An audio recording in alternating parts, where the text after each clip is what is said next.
রায় দেয়, আর জগ যদি আপনার বিপক্ষে রায় দেয়, তাহলে আপনার কি লাঞ্ছনা গঞ্চনা আর অশান্তি, ঠিক কিনা? দুনিয়ার থেকে মিলান, কাল কিয়ামতের ময়দানে আল্লাহ তো জাজ হবেন, বিচারক হবেন, প্রতিটি কর্মের পুঙ্খানুপুঙ্খানু হিসাব নিবেন। আর সেদিন যদি আপনি ডান হাতে আমেল পান, আপনি যদি জান্নাতের অধিকার হয়ে যান, তাহলে কিন্তু আপনি সবচেয়ে সফল। আমার ভাইরা, এই জন্য আল্লাহ রাসূল সাল্লাল্লাহু রাব্বুল আলামিন তার পবিত্র কালামের মধ্যে ঘোষণা করেন, ওয়ামাইয়ুতিল্লাহা ওয়া রাসূলাহু ফাকাদ ফাজ ওয়ামাল হায়াতুদ দুনিয়া ইল্লা মাতাউল গুরুর।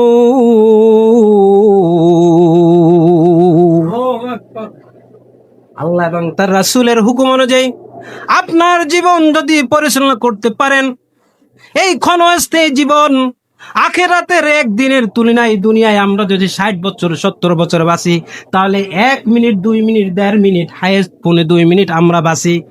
তাহলে এই 1.5 মিনিট আখিরাতের একদিনের তুলনায় আমরা দুনিয়ায় 1.5 মিনিট বসি 60-70 বছর হায়াত পাইয়া, তাহলে কি দাম আছে আমাদের জীবনের আমার ভাইরা?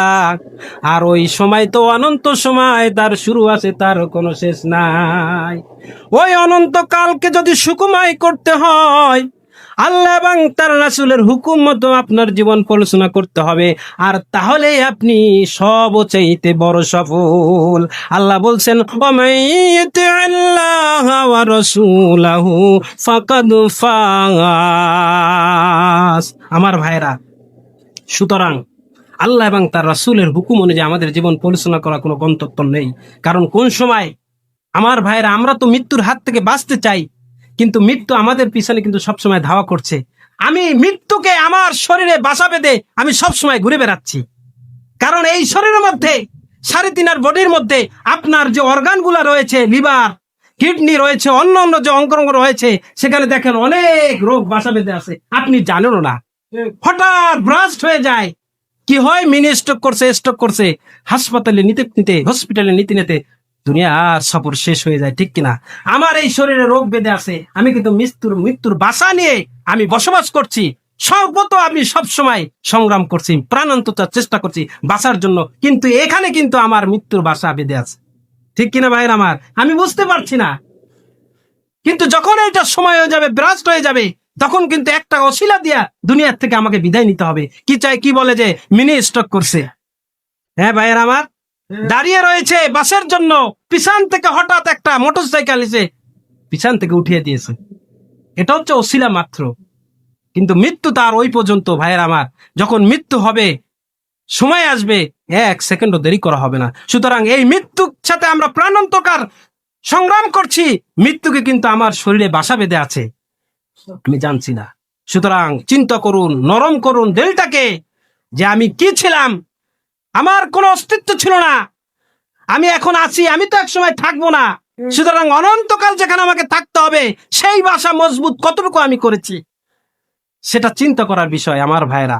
এই জন্য আসুন, এই পৃথিবীতে আমি গত সপ্তাহে আলোচনা করেছিলাম, এই পৃথিবীতে আল্লাহ রাব্বুল আলামিন যে প্রাকৃতিক বিপর্যয় দেন, সেটা হচ্ছে আমাদের হাতের কামাই।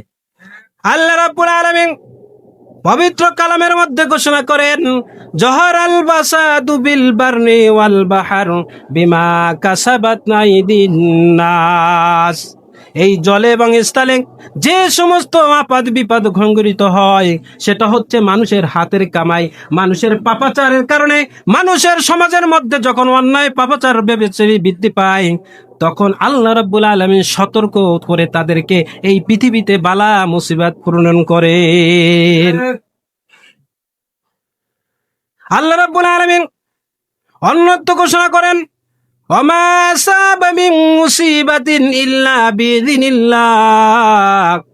এই পৃথিবীতে যে আসাদ এবং বিপদ মুসিবত সংঘটিত হয়, সেটা কিন্তু আল্লাহর হুকুম হয়। কিছুটা আল্লাহ রাব্বুল আলামিন আমাকে সতর্ক হওয়ার জন্য দেন, আর প্রাকৃতিক যে কিছু নিয়ম, সেটা তো ঘটবে, আল্লাহ আমাদের মঙ্গলের জন্য দেন। যেমন বৃষ্টি না হলে যেরকম, অনাবৃষ্টি হলে যেরকম ক্ষতি, আবার বৃষ্টি না হলেও ক্ষতি। যতটুকু প্রয়োজন, যখন প্রয়োজন সেটুকু সময় দেন।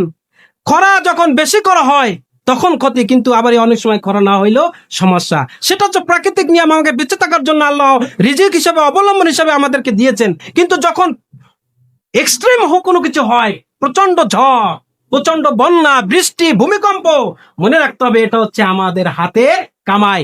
যখন সমাজে কোনো অন্যায় পাপাচার বেড়ে যায়, তখন আল্লাহ রাব্বুল আলামিন সতর্ক বাণী দিয়ে আল্লাহ রাব্বুল আলামিন বুঝাতে চান যে বান্দা তোমরা ফিরে আসো। আমি বলেছিলাম যে সমাজে বেবিচার বৃদ্ধি পায়, গান বাজনা, বাদ্যযন্ত্র প্রসার প্রচলন যখন বেশি হয়, তখন হচ্ছে প্রাকৃতিক বিপর্যয়, এরকম বড় বড় ভূমিকম্প দিয়ে আল্লাহ রাব্বুল আলামিন সতর্ক করেন। তৃতীয় নাম্বার যে বিষয়টা হলো, আল্লাহ রসুল বলেছেন যে সমাজে মদ্যপান যখন প্রচলন বৃদ্ধি পায়, যখন মদকে তারা পান করা হালাল মনে করে,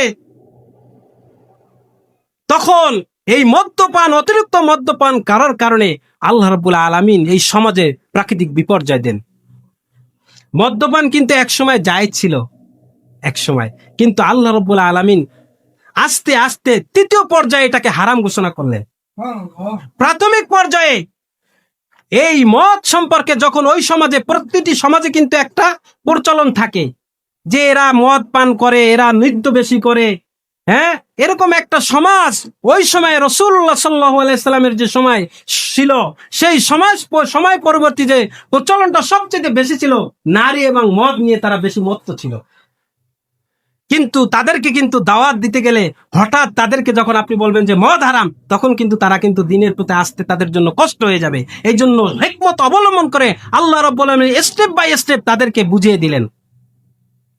প্রথম পর্যায়ে যখন মদ সম্পর্কে, তাদের ক্ষতির দিক সম্পর্কে, ক্ষতির তুলনা বুঝিয়েছি, আল্লাহ রাব্বুল আলামিন কোরআনের আয়াত নাজিল করলেন। প্রথম পর্যায়ে কি ক্ষতির তুলনা, একসঙ্গে বলেন নাই যে মদ হারাম। প্রথম পর্যায়ে আল্লাহ রাব্বুল আলামিন সূরা বাকারার 219 নম্বর আয়াতে মাধ্যমে মদ পান করা যে ক্ষতি সেটা বুঝিয়ে দিলেন। আল্লাহ রাব্বুল আলামিন সূরা বাকারার 219 নম্বর আয়াতে ঘোষণা করেন, ইয়াসালুনাকা আনিল খামরি ওয়াল মাইসিরি কুল ফীহিমা ইসমুন কাবীর। আল্লাহ রাব্বুল আলামিন বলবেন, হে রাসূল, লোকেরা আপনাকে মদ এবং জুয়া সম্পর্কে জিজ্ঞাসা করেন, আপনি বলে দিন কুল ফীহিমা ইসমুন কাবীর, এর মধ্যে রয়েছে খুব বড় পাপ, অন্যায়, এর মধ্যে রয়েছে খুব পাপাচারিতা, অন্যায়, মানাফিউল লিন্নাস, যেরকম খারাপ দিকও রয়েছে, ভালো দিকও রয়েছে। কিন্তু পরবর্তী আল্লাহ রাব্বুল আলামিন বলে দিলেন যে